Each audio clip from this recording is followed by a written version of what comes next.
Welcome to the Mostly Traverse City podcast. I'm Julie Bronze. And I'm Don Pichet. Each episode, we introduce you to the real treasure of TC, its people. You're invited to get to know the soul of Traverse City, one story at a time. Enjoy the latest episode of the Mostly Traverse City podcast.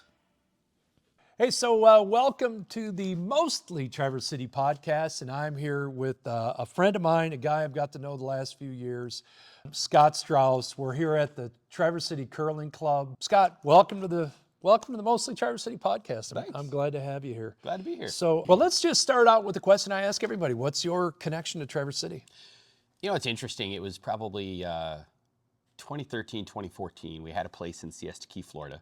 Okay. And we were trying to figure out like the whole retirement side, right? We're kind of getting to that age where Yeah. we're trying to figure out like, how does this fit long-term planning? And we used to go to Siesta Key multiple times a year, and it was a big part of our life, but we didn't feel like that was how we could transition into, a step down. Like, we're not really ready for retirement, but we're really starting to plan for it. Right. So we're like, okay, if we sell that, which we did, we're like, where do we want to be? And we were like, well, we want to be in northern Michigan, we think. And we really were trying to find a spot that we could kind of anchor out of, right? It wasn't that we wanted to be in Traverse City or Petoskey or Charlevoix. We wanted to be somewhere where we could anchor out and reach all the fingers. Yeah. And, we kind of started looking at a lot of different spots, and we just kept coming back to Traverse City. Yeah. I mean, it's a little bit larger, has a little bit more things to do.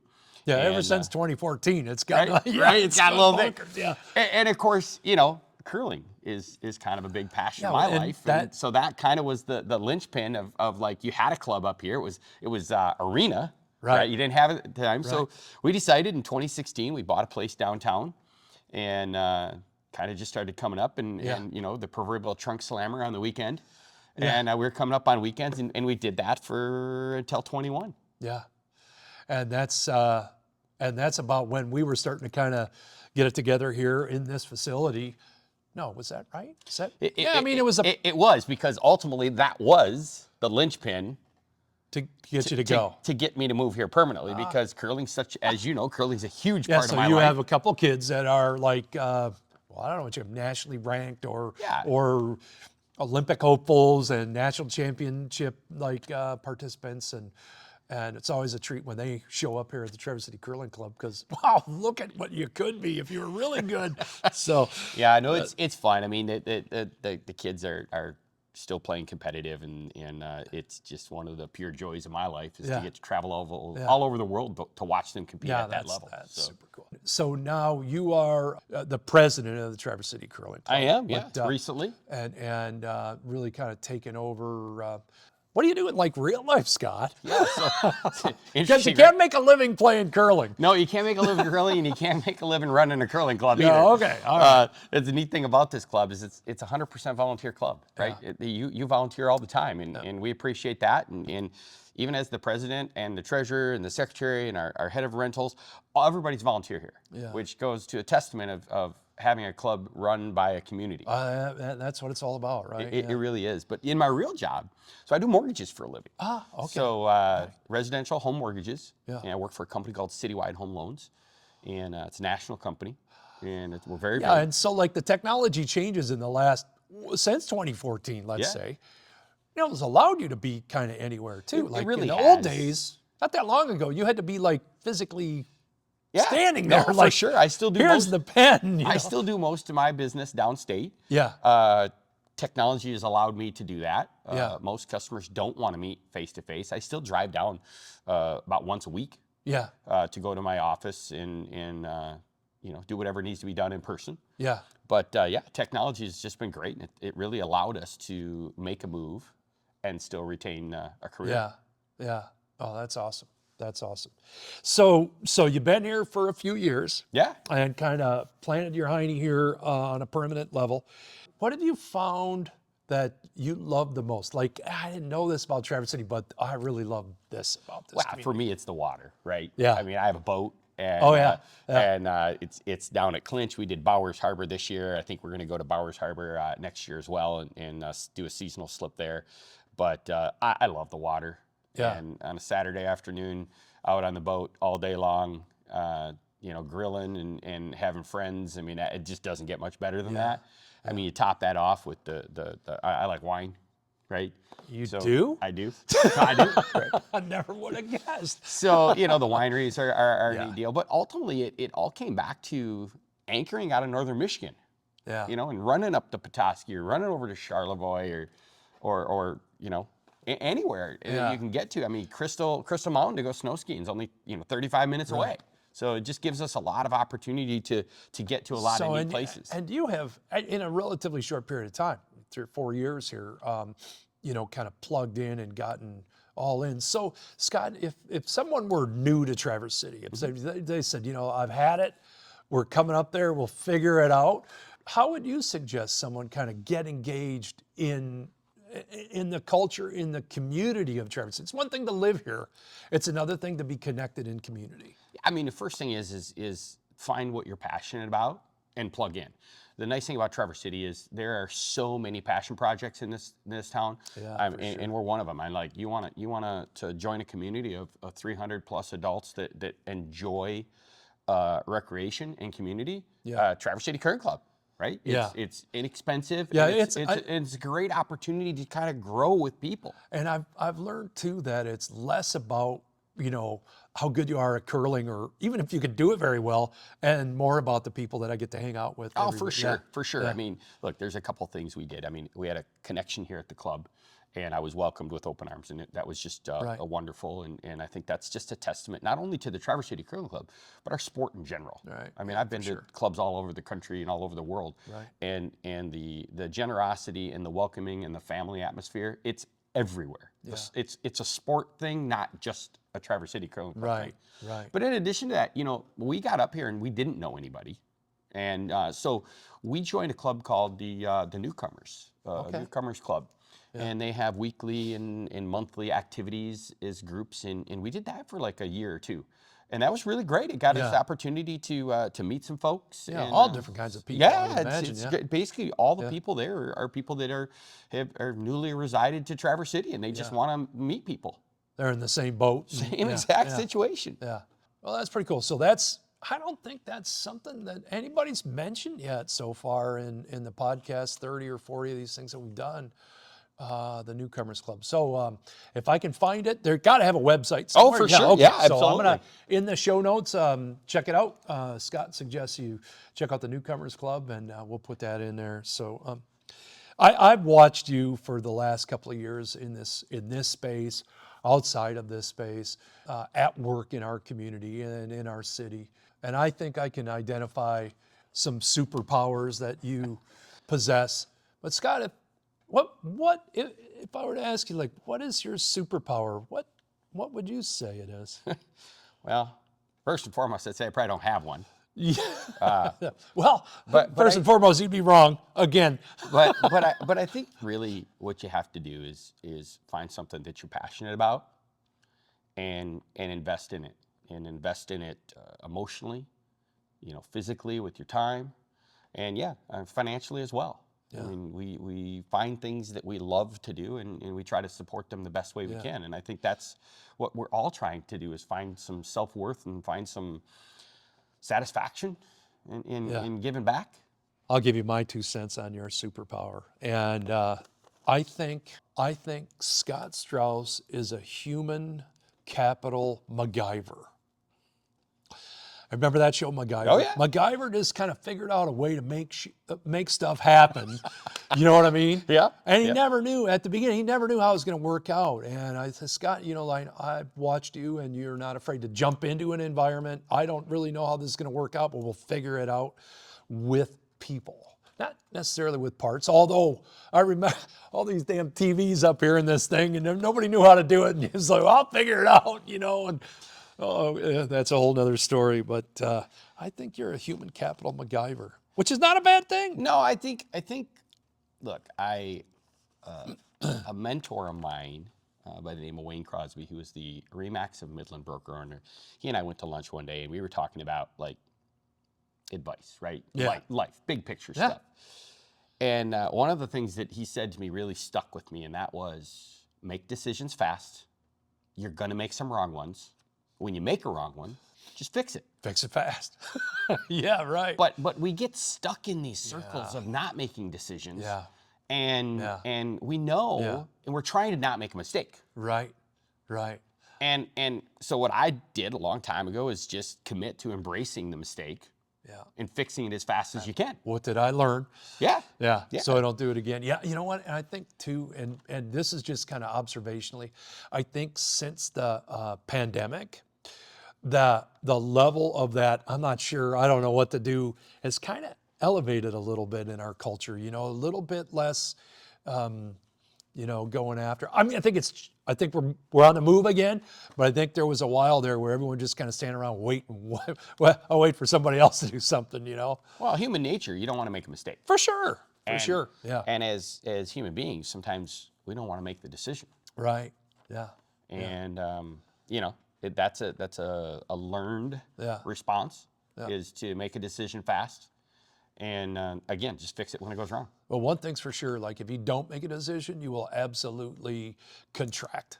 Yeah. If you're not moving forward, you're moving backwards. You're never standing still. Correct. And that's a process in an organization like you're running here. You can just feel the enthusiasm and growth in this thing. And, standing still and let's see what happens is not a strategy. No, I mean, it's funny. I mean, last year, my whole mantra of my business and my mortgage company was, and I posted it, right, is just moving forward. Yeah. And it was a continual moving forward. And what the definition was that is it doesn't matter what speed. Yeah. At some situations, you're moving forward very quickly and some very, very slowly. Yeah. The key is not to stop. Right. As long as you're moving forward or moving towards a goal, whether slow or fast, you will get there. Yeah. It's when you stall, you're done. Right. I had a coach early on in life, Dr. Fred Schofield, and he was from South Africa. And his, I think the saying he had was mochichu, move forward without hesitation. Yeah. I think that's whatever that language is, mochichu. Sure. So, yeah. Yeah, no, it's awesome. great. I mean, move forward. You can move forward with caution. You can move Right. forward, but don't just to stop move forward moving. without hesitation. Just keep going. Just keep going. So we're in an exciting time here. It's an Olympic year. It is an Olympic year. And having been around this curling club since its inception, we know that the curling club, every year when the Olympics happen, there is a phenomenal interest in the game. Yeah. It's on the television. I don't know if it's true or not, but I've heard that it's the most watched Olympic sport in the Winter Olympics. I don't know if there's truth to that or not. It is in my house. Well, it is crazy how many people say, did you watch that curling thing? I don't know. I mean, that's how it started here. I watched it in the Olympics and went to a hockey game that night. And did you guys watch that? Yeah, I was watching that. Yeah. You know what's going on? No idea what's going on, but I couldn't stop watching it. You know what I mean? So it's going to be in the mindset. So I would imagine there's a few things happening during the curling season here at the curling club. But We're kind of in the mode right now for planning for the whole Olympic process, which is going to entail a number of open houses, learn to curl events. We've got a big one scheduled where we're going to have the whole warm room open, the bars open. Everything's going to be here. We're expecting 200-300 people showing up. Awesome. Yeah. And it should be just a fantastic event to touch it, right? And throw a rock down the ice and learn a little bit of the strategy, learn a little bit of the how it works. So when you watch it on TV, you're like, makes so much more sense now. Yeah, and you know what? I think what's really cool about this game is, and I didn't really get it when I first started watching it. We did watching the Olympians, you just like, oh, this is how it works. Shit, I didn't realize is like, we have people out here in a wheelchair. Like, they don't come out of the wheelchair to curl. They're curling in a wheelchair. No. We got little kids curling. We got, so this is really kind of like, it's a cradle to grave, nearly a cradle to grave kind of a game. And I'm excited about, so you know what, I'm going to leave in the comments, in the show notes, it's going to be a website for the curling club. And I would imagine all the stuff will be on the website. There's a Facebook page. There's all that information on there. But to back up a little bit, we talk about the demographics of curling, but our club specifically. Yeah. I mean, we range about 25 years old to about 80. Yeah. Right? We have 75-plus-year-old people out here curling. Yeah. And it's the coolest thing, right? And, I've had the opportunity to instruct a number of classes where people our age, Yeah. right? We don't have to go real deep into that, but, Take a but guess. we're not young. But people have taken up the sport in their 50s and 60s Yeah. and just fell in love with it. Yeah. It is. Because there's so few things that you can still play competitive Yeah. at 65 years old Right. that you've never done before. Right. Right. And You're within, absolutely right. we can help you get proficient in curling in like 3 2-hour sessions. Right. Right. Now, you may not be fantastic, Right. but you'll be proficient. Right. You'll be able to play the game and enjoy the camaraderie and just kind of have some fun. Yeah. Well, I'll tell you what, you have created a space here and are leading an amazing board here at the Curling Club that are going to, I'm sure, going to capitalize on the Olympics this year, and hopefully we'll have some medals coming back to the United States in the curling. Well, we'll see. You Yeah, know, we're never know. hopeful. I mean, we've got some fantastic teams out there, and it'll be really great to see when you get on that world stage, right? And, Yeah. and not the little world stage. I mean, these guys play across the world all over, but there's just something different when you walk out in opening ceremonies and somebody's carrying that United States flag. I mean, that just got to send chills up your Yeah, and back. what's kind of cool is, because this game is kind of small in our country, I think we've had all 4 of the gold medal Olympic curlers that won for the USA. We've had some of the guys from the 2014 games that won the gold medals up in Canada. Brad Jacobs and his team, his guys have curled down here. I mean, I don't know what other Olympic sport has had more gold medal Olympians in their facility or in their stuff. Like, I don't think Boyne has had 7 gold medal or 8 gold medal Olympians. I mean, in the reigning team right now that's right now playing the qualification to be in the Olympics. to be in the Olympics, every single All one those of them guys have curled been here. Yeah. Every one of them has been here. Which is kind of amazing and a testament to what this club means, not just a community of people that are playing curling, but a really kind of a gem for our entire country is what we have here. And as this thing grows and on itself, and I'm glad that you're in a leadership position to make sure we're steering it in the right direction. You know, I look at it and I'm fortunate enough to be part of something with a group of people that, and it's not just the board, right? It's you and the other 12 or 15 people that do so much in this club that they have the same passion as you and I. Yeah. And they just want to see things succeed. Yeah.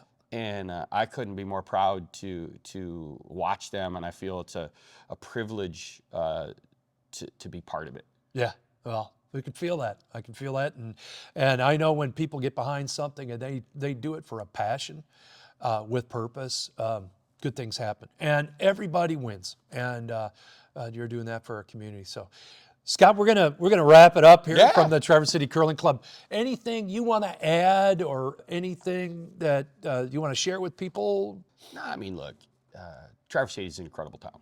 Right? We've got our challenges, right? We've gotten through a couple of years of road construction that's been pretty tragic, right? But we got through that, and the town is still going through an incredible amount of growth, and with that comes some pains, right? Yeah. But it also comes with some opportunities. Absolutely. So it really just depends on which way you want to look at it. Yeah. Yeah. And embrace it and grow with it. Yeah. And like I said, find something you're passionate about and just go all in on it. Yeah, and I know that this Mostly Traverse City podcast is being watched by a lot of new people thinking about or in Traverse City. And so what I'd like to encourage you is come out here. We're at the corner of South Airport and Garfield. Come on, check the Curling Club out and take a look. It's a great place. It's a great place to grow a life. Oh, it's a great. I mean, you can catch pretty much all of our information on the website. Yep. It's tccurling.org. Yep.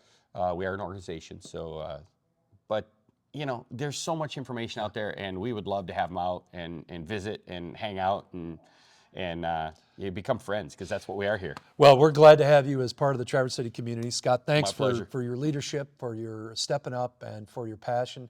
And this is what Traverse City is full of. People just like Scott Strouse. who just say, I'm in and I can do this. And that's the people we love to meet on the Mostly Traverse City podcast.